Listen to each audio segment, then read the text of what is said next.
kaum dangu mangga dongeng urang lajeng gede atuh carios nyambung judulna gara-gara harta karangan Bapak Tatang KS di karaosnya nincak bagian ke-13 para wargi itu nya. Aduh, mugi-mugi dongeng-dongeng nu kasangakeun ti Mang Jaya Official tiasa dianggo hiburan pangbeberah mana.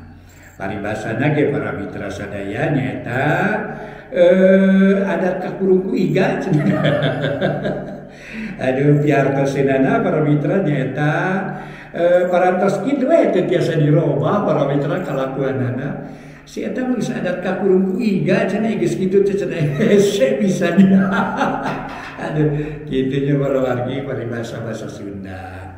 Mangga atuh karesana dongeng ieu basa Sunda para wargi Mang Jaya ngadugikeun dongeng ieu dina basa Sunda. Ya kaum warga masyarakat Jawa Barat seueur tapi sahabae oge para mitra di mana wae linggina nu ngartos Sunda nyanggakeun dongengna judulna gara-gara harta. Ieu dongeng karangan Bapak Tatang KS nincak bagian ke-13 mangga nyanggakeun wilujeng dadangkeun.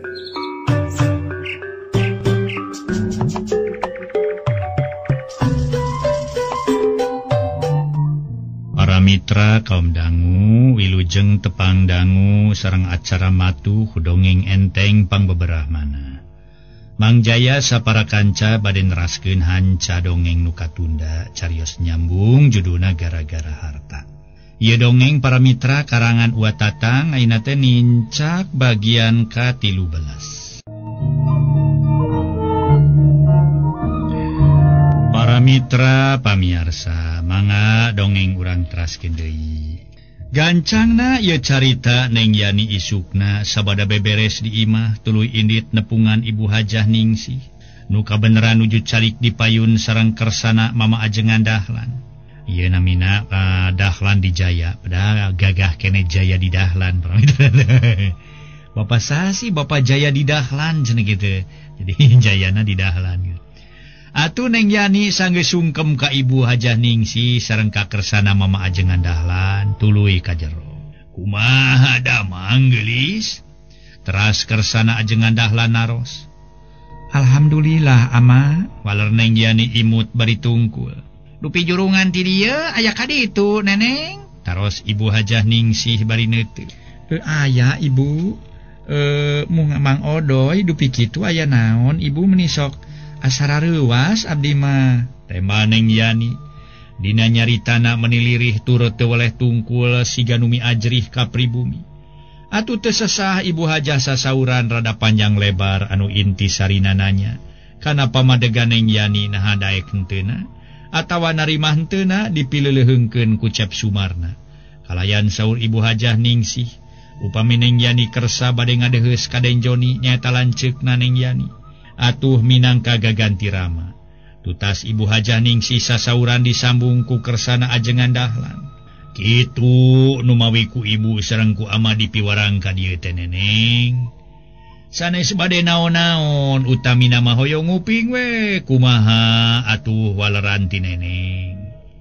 Upami Meneng nampi kana maksad pun anak yen teh Sumarna insyaallah antawis 3 dinten bade ka ditu. Ngadeheus ka tuang raka muhun ka Den Joni. Pami Kang Marna moal ngaraos lingsem mah kagungan harapan ka abdi. Mangga insyaallah ku abdi bade disangemkeun kapun lanceuk. Iraha kinten-kinten Neng bade masihan wartos ka dieu. Manawi teu aya pamengan mah insyaallah enjing abdi bade ka dieu deui ama. Baler Neng Yani. Atuh geus kitu mah Ibu Ningsih sasauran kanu sanesna deui. Nyeni panjang lebar malih saur anjeunna ge kangge tempat salametan bilih di mertuana Den Joni rarupek sawios di bumi nu kenging ngagaleuh ti Den Joni anu ayeuna nuju dicalikan ku Neng Yani. Poe harita waktu Neng Yani di Ibu Hajah Ningsih teh tur keur ngobrol Den Joni datang aya perlu ka Neng Yani kabeneran. Mang Jasik keur sasapu di buruan. Mang Jasik ari si Yani aya? Cekna Den Joni bari ngajanteng gigireun Mang Jasik nu keur tungkul. Bari ngagunukeun runtah rek diwadahan kana tolombong leutik. Ih geuning Aden. Da Mang Aden Jun. Cager ari Yani aya? Umawi nuju ka bumina Ibu Haji Aden mangalingih atuh. Bu Haji saha Den Joni tuluy unggah gek diuk dina kursi atuh Mang Jasik nuturkeun Ibu Haji eta ibuna Cep Sumarna teh Den tembal Mang Jasik gek diuk ka indungna Sumarna aya naon cenah make los-los ka ditu Den Joni budina siga nu teu panuju Neng Yani kabumina Ibu Hajah Ningsih rupina mah aya priyogi we atuh kane naon teh neneng ka Aden sun mun priyogi ka neneng Aden sun sareng deui ka mangge da teu sasauran aya ka priyogian mah sun tembal Mang Jasik eta kitu rek ngadu-ngadu anakna ka dikuring cek Den Joni goreng sangka majarkeun ibu ramana Cep Sumarna bade ngadu-ngadu jodoh aduh ka atuh Aden da mang mah teu terang naon-naon dupi kitu kuring mah moal nya tujuan lamun nu jadi adi boga salaki ka si Sumarna atawa kanu sejen sabab ku kuring geus aya nu datang bangsa Ino minangka sobat medok kuring sabalakah yang manehna mah yang buru-buru kawin lamun kasebut kuring anu ngaran Sinyo Pedrik sobat kuring teh Sinyo Pedrik atuh kuring mah satuju tur pasti bakal senangna coba lamun adik kuring kawin ka si Sumarna rek bisa senang kumaha paling-paling wah pokona mah kanu jadi mitoha dititah ngaramet we jeung tanur meureun kudu jadi mitoha teh cek Den Joni si horeng datangna teh rek ngareremokeun nu jadi adik ka sobatna nyata Sinyo Pedri tur atuh saeutik gedena boga kayakinan Neng Yani bakal disenangkeun tibatan boga salaki ka Cep Sumarna majah teh kanuju kudu jadi mitoha dititah ngaramet atawa tanur da eta dumeh adina nu ngaraneng Saripah boga salaki ka Tuan Van Bosman katinggalina senang kalawan Den Joni pokna eta geus lila si Yani ka dituna Mang Jasik rupina mah aya we kana setengah jam Aden sun tema Mang Jasik ari nyarita kitu ari pucenghis teneng Yani datang atuh Mang Jasik pokna tuh geuning kaleresan neneng mulih Aden atuh para mitra ana di lieu ku Den Joni nyawe Neng Yani datang geuning Kang Joni tos lami Kang tanya Neng Yani beuteul weleh sopan kakara jowo cagerian pangesto Kang samulihna kumaha ari teh wati damang sehat ari Yani tos di mana tuh Den Joni terus neuteub Mang Jasik mah harita turun deui tuluy miceun runtah kajarian wangsul ti Ibu Haji Kang waler Neng Yani gek diuk ning hareup anu jadi lanceuk Ibu Haji indungna si Sumarna muhun ibuna Kang Sumarna baler Neng Yani bari tungkul harita teh aya naon ka ditu Den Joni talete bari teu leupas paneuteupna bireh kamari aya badegana Ibu Haji ka dieu ngangkir abdi kedah ka ditu nya eta aya perlu naon atuh indungna Sumarna nitah ka ditu teh dalam eueuh kaperluan mah moal nya nitah ka ditu priogina mah tumaros we ka abdi Kang baler Neng Yani tetep tungkul rek nempungkeun jodoh anakna meureun nya ka Yani cek Den Joni siga nu surti sanes bade nepungkeun jodoh nang Ibu Haji tumaros ka abdi kersah henteu na upami ditepangkeun jodoh ka putrana heueuh sarua we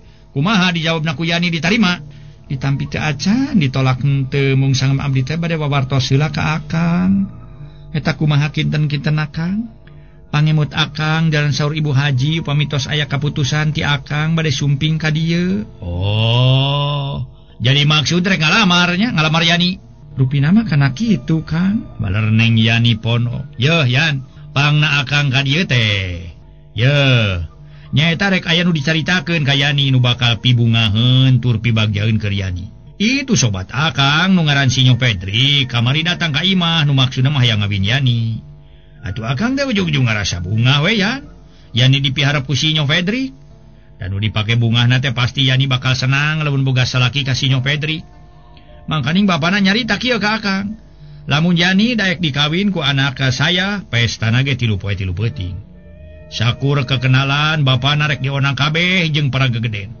nu matak wayahna Yan kudu nurutnya ka Akang ieu rek ditepungkeun jodoh ka Sinyo Pedri tibatan Yani boga salaki ka ngaran si Sumarna nya ge indung bapana beunghar ukur beunghar laga pakaianna wungkul paling-paling di mana Yani geus kawin ka Sumarna dititah ngaramet dititah tanur jeung pagawean sejena kasebut tani coba boga salaki ka Sinyo Pedrik mah pasti harkat jeung derajat Yani naek atuh beuki luhur beuki dihargaan ku sakabeh rahayat da saorana boga jodoh katurunan bangsawalanna mah tur ngabogaan kakawasaan atuh cek Den Joni si horeng si mana horeng manehna ngadatangan nu jadi adi teh rek ngareremokeun ka Sinyo sobatna tur geus boga kapastian lamun Neng Yani daek kawin atawa kajodokeun ka sobatna nu ngaran Sinyo Pedrik pasti bakal senang Atuh saja batik itu seetik gedena ngahina Kacep Sumarna sareng ka ibuna.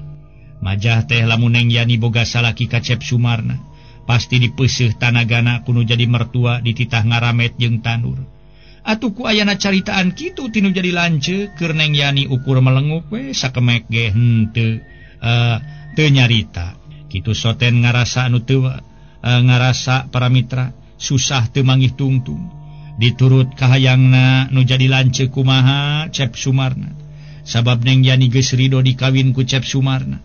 Ari ditolak maksud nu jadi lanceuk kumaha keneh da puguh henteu suka boga salaki kanu teu sabangsa. Tur di henteu-henteu ge zaman harita bangsawalana teh sasat kasebut penjajah. Tur sakumna rahayat geus pada ngarasa karipuhan, dijajah ku bangsa deungeun, loba nu disiksa, loba nu dikakaya.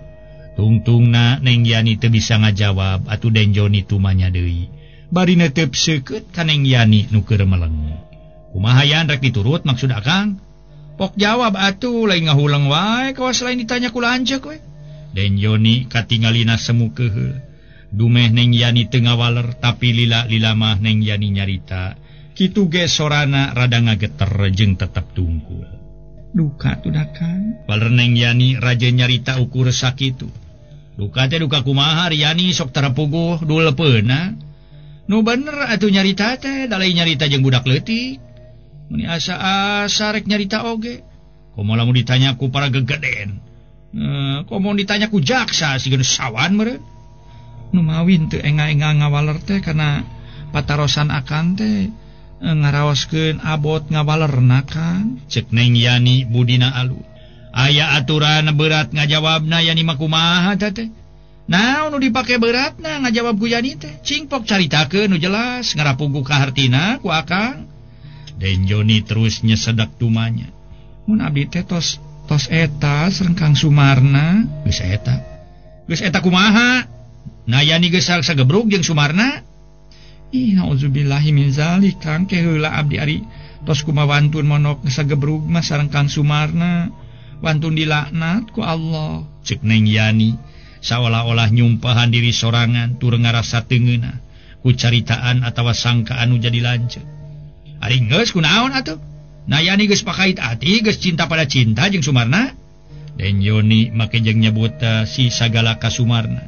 Muhun, waler Neng Yani ponok jeung rada teugeuh. Yeuh Yani, kapan ti kamari oge akang geus nyarita ka hareupeun Yani geus terang-terangan ka Yani. Yan akang mah teu satuju Yani boga pilihan dek ka pijodoheun ka ngaran si Sumarna. Tapi ayeuna nyebutkeun geus aya pertalian batin jeung si Sumarna. Na ku Yani teu kadenge, teu kaharti caritaan akang gitu? Atau memang ngahaja wae teu didenge caritaan akang ku Yani? Den Joni beungeut narada beureum semu ambok.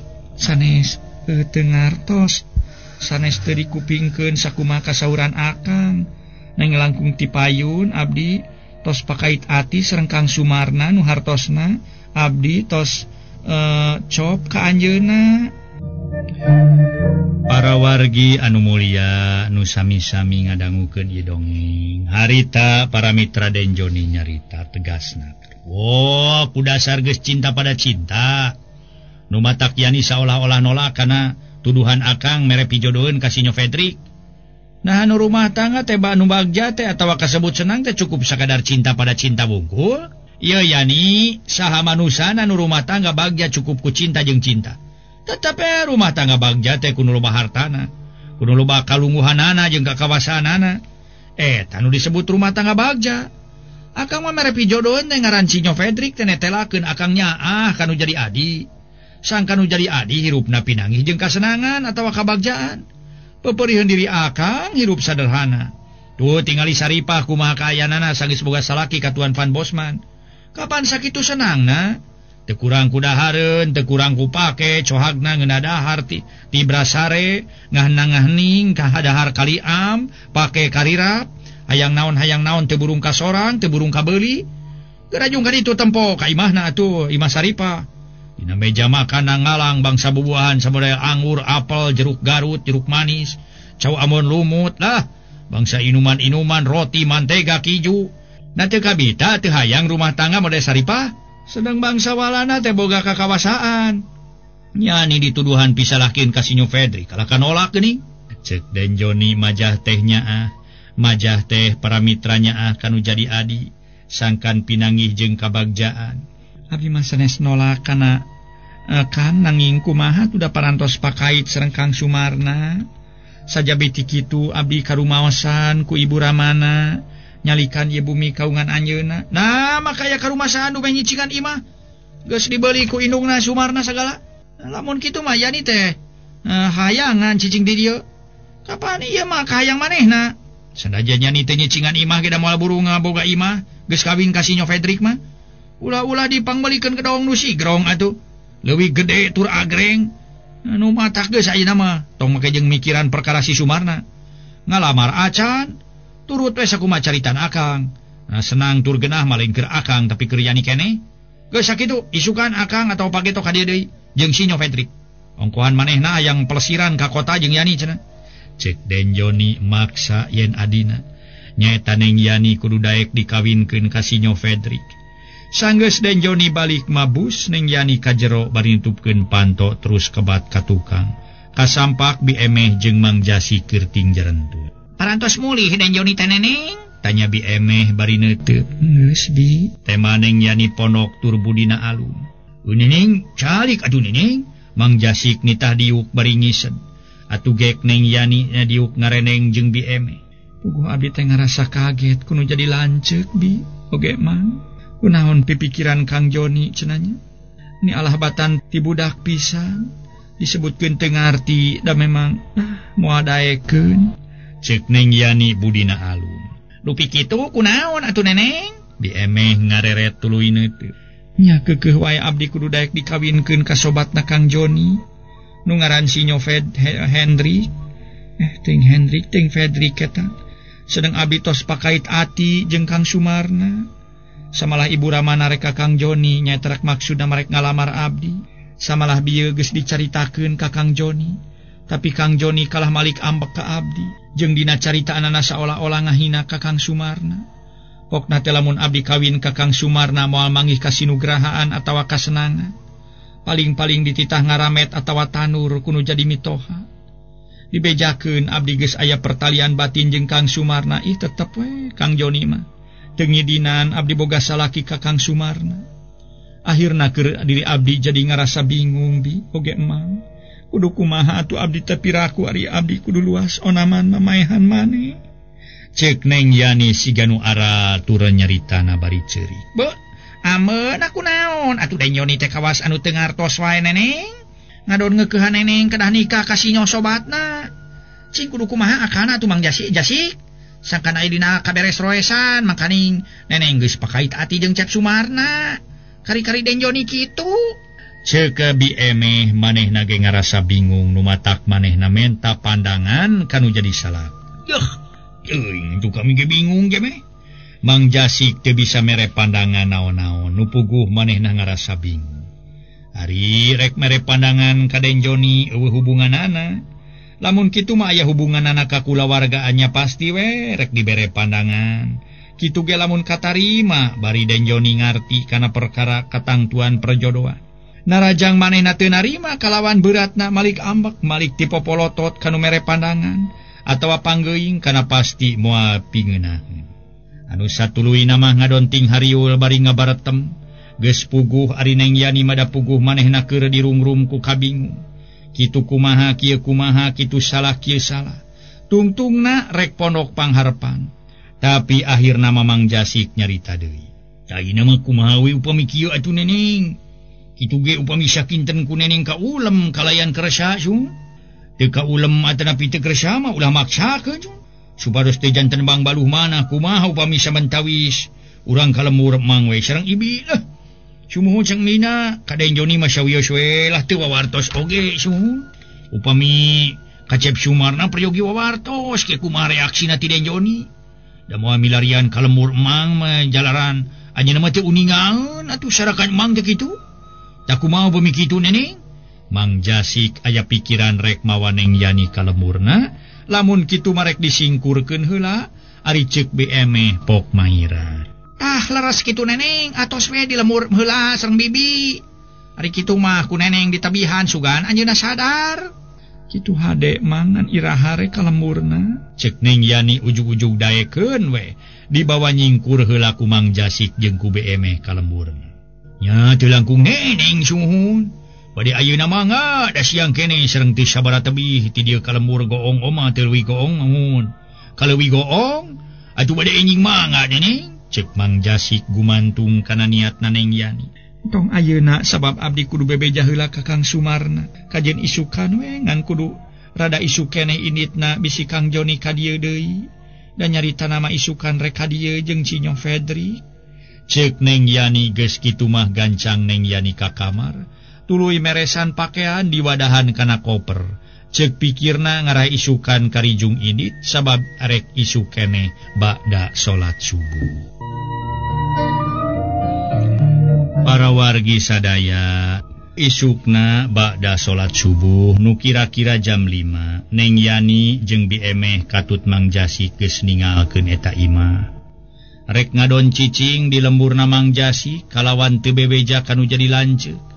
Atuh ka Den Joni boh kaneng saripah iwa Kacep Sumarna ngabejaan kitu teh ka ku surat da ari langsung datang sok sieun dila ngobrol.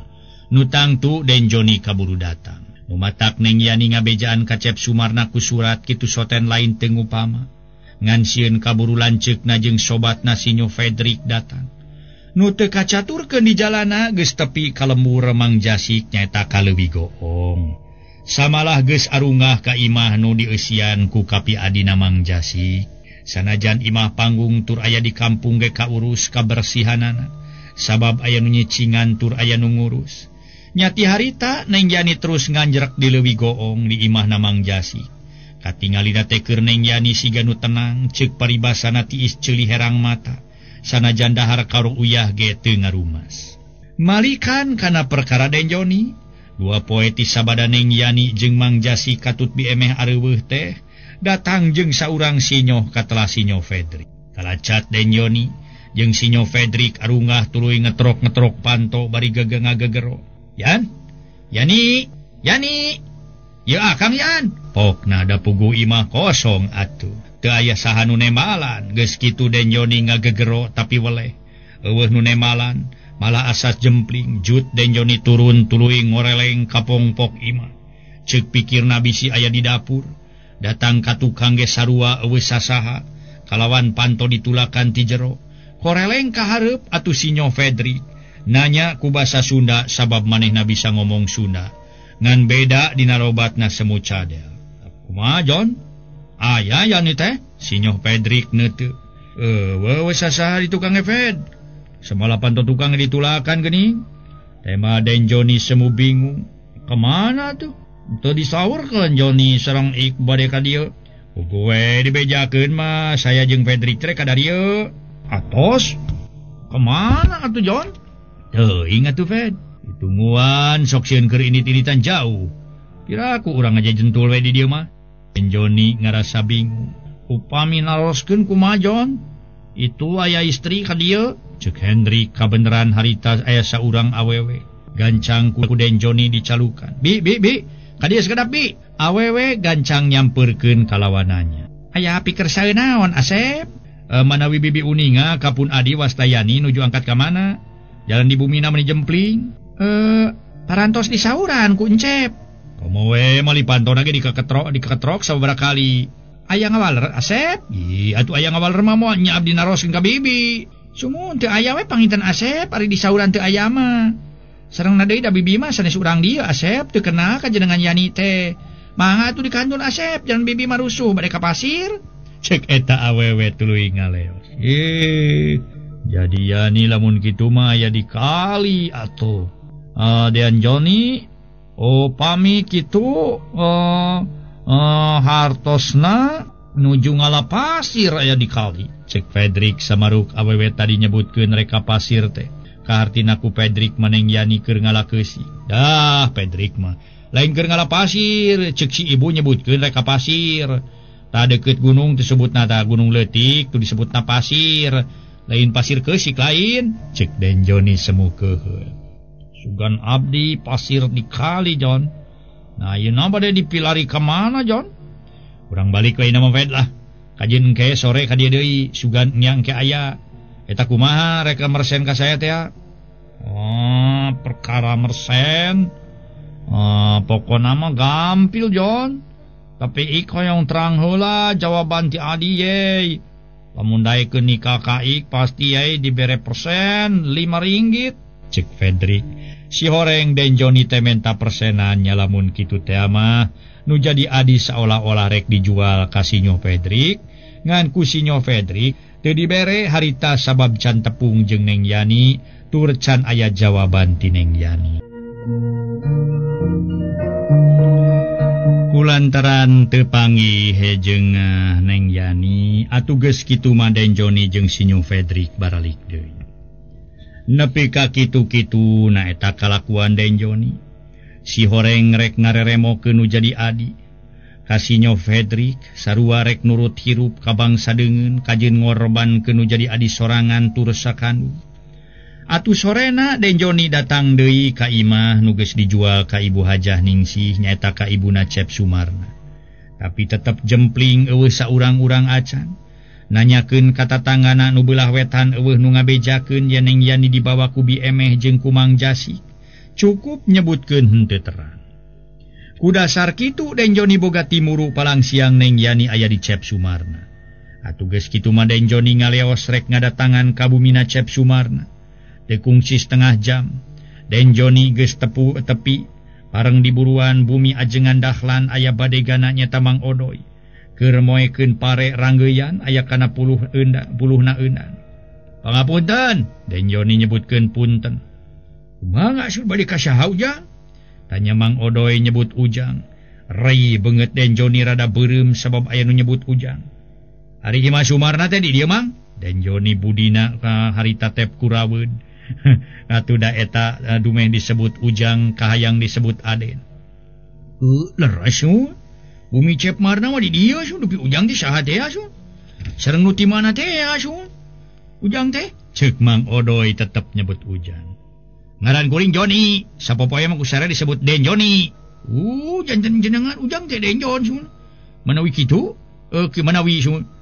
Tong make jeung Ujang deui atuh sia geus we Den Jon. Ih, sun Ujang Den Jon.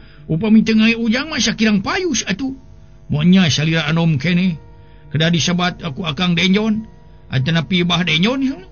Payus nama Ujang ka salira teh upami Ujang ka bapa, payus nyebat bapa atawa mamang. Kitu manawi. Sanggem pangemut Mang ma Ujang nu bodo kitu. Da Mang geus tong loba dongeng. Pan kuring datang ka dieu teh lain rek ngadengekeun dongeng lain. Ceuk Den Johnny beuki ambek para mitra sadaya. Yih, saresna Mang ge sanes bade ngadongengkeun Ujang sun. Yan Mang mah sanes tukang ngadongeng, pemi tukang ngupingkeun dongeng muhun leres. Pemi hoyong ka tukang dongeng benten atuh da ka studio ka ditu. Dupi salajengna Ujang sumping ka dieu teh. Bade pikir seueur naon atuh sun. Nah bade ngadeheus ka Mama Ajengan atuh bade ka Cep Sumarna. Pemi bade ngadeheus ka Mama Ajengan mah kaleresahan nuju angkat ka pangaosan. Pemi garwana Ajengan mah nuju kulem. Atuh Mang di dieu nuju moe pare sun. Pemi istri Mang nuju nutu di lisung sun. Perlu nama reka Sumarna, aya meureun Sumarna mah. Wah, kaleresan Cep Sumarna. Aya Ujang nanging nuju angkat sareng Ramana sumuhun, sareng Mama Ajengan ka pangaosan. Cek Mang Odoy. Ongkoh aya tapi nuju angkat. Waktosna seueur.